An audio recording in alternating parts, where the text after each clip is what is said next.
किसी को भी आईएएस बनना है पहले अटेम्प्ट में, बस मेरी एक बात मान लो, उससे ज्यादा कुछ मत करो तुम, गारंटी तुम्हारा सिलेक्शन होगा, गारंटी।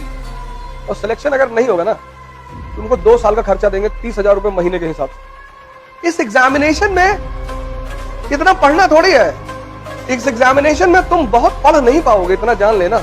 तुम इतनी छोटी सी बात नहीं समझ पाते, क्योंकि तुम्हारा मन कहता है कि इतनी बड़ी अचीवमेंट इतने छोटे रास्ते से हो जाएगी। सर ऐसे ही होती है।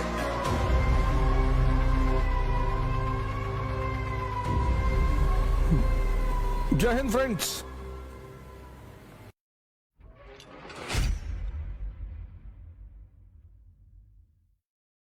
नहीं, मैं तो कहता हूं मुझसे पूछते रहा करो, क्योंकि हर आदमी ओमनीसिएंट नहीं है। मैं भी तुम लोगों से बहुत कुछ सीखता हूं। इस दुनिया में कोई ओमनीसिएंट नहीं है। तुम्हारे पास भी दिमाग है, तुम पढ़ते हो, तुम किसी पर्सपेक्टिव से सोचते हो सकता है मैंने उस पर्सपेक्टिव से ना सोचा। तो जब तुम मुझसे सवाल करते हो तो मैं भी तुमसे कभी कभी सीखता हूं। ना आने का मतलब कुछ बुरा थोड़ी होता है। हर आदमी को सब कुछ थोड़ी आता है। इस फील्ड की जो विधा है, इस फील्ड में जीता कैसे जाता है वो मुझे पता है।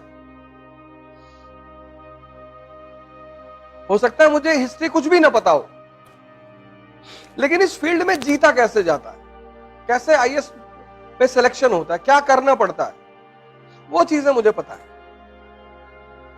बस। तो इसलिए मैं हमेशा तुम लोगों से क्लास में कहता हूं कि क्वेश्चन पूछते रहा करो। कुछ भी क्वेश्चन पूछो, कोई बात नहीं आएगा मैं तुमको सॉरी बोलूंगा, मैं पता करके आके फिर तुमको बताऊंगा, वो कोई मुद्दा नहीं। इस एग्जामिनेशन में इतना पढ़ना थोड़ी है। यहां जितने लोग तुम लोग आते हो, बस मेरी एक बात मान लो, क्लास वर्क और होमवर्क और सिलेक्शन अगर नहीं होगा ना, तुमको 2 साल का खर्चा देंगे 30,000 रुपए महीने के हिसाब से।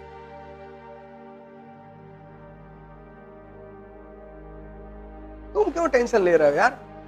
आज इकरा में मान लो 100 लोग आ रहे हैं, ठीक है, बहुत आ रहे हैं। ये 100 वो लोग हैं जिन्होंने जीवन में खतरा ले रखा है कि पैसा डूब जाएगा तो, लेकिन चलो। जब तुम कोई बिजनेस शुरू करते हो तो तुम्हारा बिजनेस पहले दिन में नहीं खड़ा होता।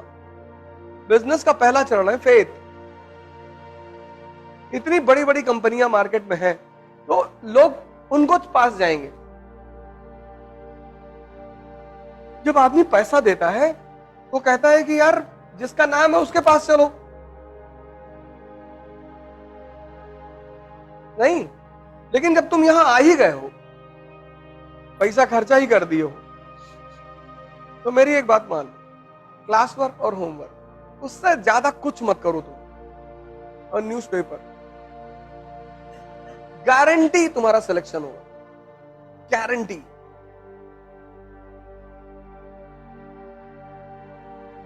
हम अपनी गारंटी ले रहे हैं, अपनी। और आज से प्रयोग नहीं कर रहे हैं। पिछले 15 साल 20 साल पढ़ाते हो क्या? 15 साल से प्रयोग कर रहे हैं, 15।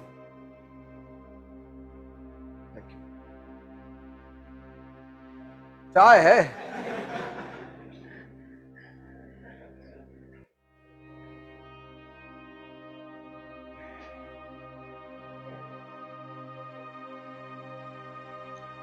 तुम सिर्फ क्लास वर्क, होमवर्क, न्यूज़पेपर कर लो, गारंटी तुम्हारा सिलेक्शन होगा। ये हिंदुस्तान में जो 10, 20, 50 लोग मुझे मानते हैं, उसकी वजह यही है। किसी डॉक्टर की जब दवा सूट कर जाती है तभी तो दोबारा तुम उस डॉक्टर के पास जाते हो। इस एग्जामिनेशन में तुम बहुत पढ़ नहीं पाओगे, इतना जान लेना। हाँ, जब तुम्हारी जो क्लास में इकोनॉमी पढ़ाई गई है वो कंसोलिडेट हो गई, हजम हो गई, उसके बाद जब तुम दत्ता सुंदरम उठाओ, अब तुम सोच के देखो, तुम्हारा नेशनल इनकम चैप्टर क्लियर है, सब पता है तुम। अब तुमने दत्ता सुंदरम की किताब उठाई पढ़ने के लिए, कितना देर लगेगा? 10 मिनट, क्योंकि सब तो समझ में पहले से है। नहीं समझे? समझ गए ना? जैसे मैंने तुम्हें पढ़ाया इंडस्ट्रियल रेवोल्यूशन, तुमने कंसोलिडेट कर लिया, हजम कर लिया, फिर किताब उठाया, कितना देर लगेगा? 10 मिनट। तुम इतनी छोटी सी बात नहीं समझ पाते हो, क्योंकि तुम्हारा मन कहता है कि इतनी बड़ी अचीवमेंट इतने छोटे रास्ते से हो जाएगी। सर ऐसे ही होती है।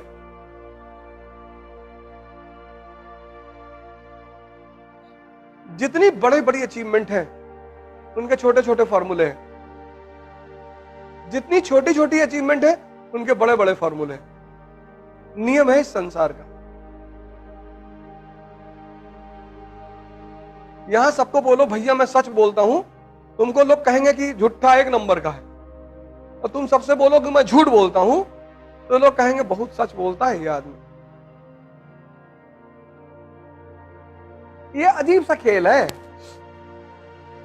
अजीब सा।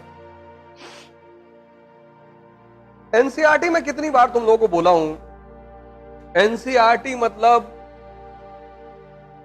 सोचने का तरीका, एनसीईआरटी मतलब आधारभूत ज्ञान।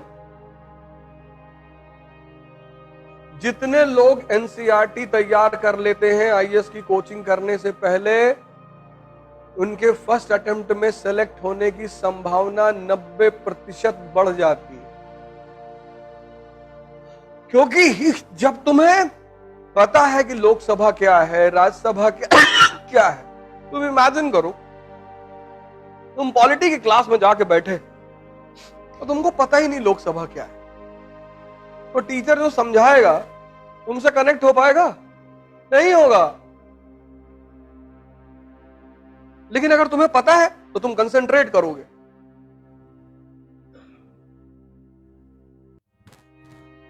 नहीं करोगे फिर तो 50% तुम सीख के आए थे और 50 तुमने क्लास में सीख लिया।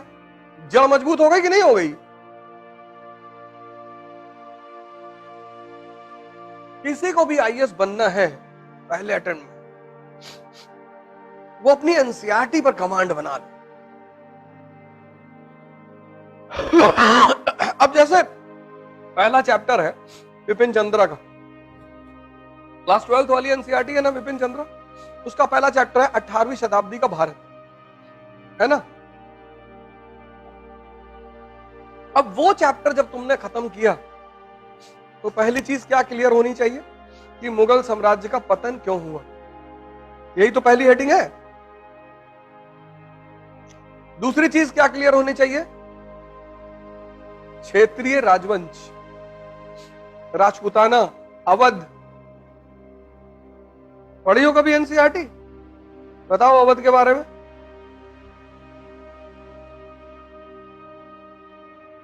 तुमने पढ़ा ही नहीं। बस तुमने पढ़ा इस उद्देश्य से, तुमने इस उद्देश्य से तुमने नहीं पढ़ा। तुमने पढ़ा, मैं ये नहीं कह रहा तुमने नहीं पढ़ा, तुमने पढ़ा, पर तुमने उद्देश्य विहीन होकर पढ़ाई की। तुम्हारा पढ़ना बेकार चला गया, तुम्हारी मेहनत बेकार चली गई।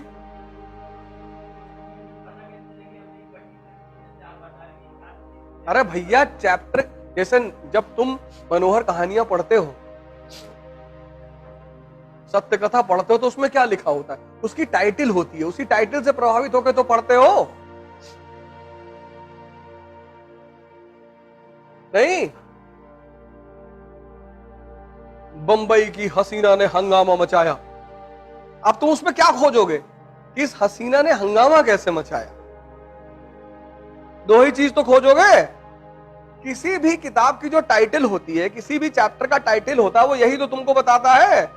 जब कार्ड शादी का छपवाते हो तो उस पर लिखवाते नहीं हो शुभ विवाह, नहीं तो हर आदमी पूछे ना कि भैया काहे दे रहे हो कार्ड।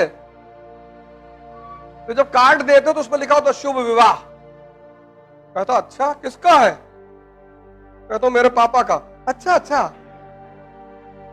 अबे दे दिए कार्ड, पढ़ लो किसका है। अब सब इंक्वायरी करोगे।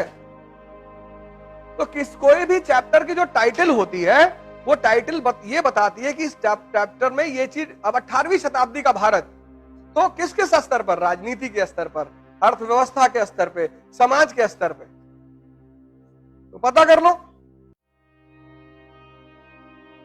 नहीं, बंबई की हसीना ने मचाया हंगामा, तो एक चीज उसमें क्या है? हसीना। दूसरा क्या है? हंगामा। तो अब तुम कहानी पढ़ोगे कि कैसे मचाया भाई, तो वही तो चीज ढूंढोगे। हैं? हंगामे वाले पॉइंट ही तो ढूंढोगे।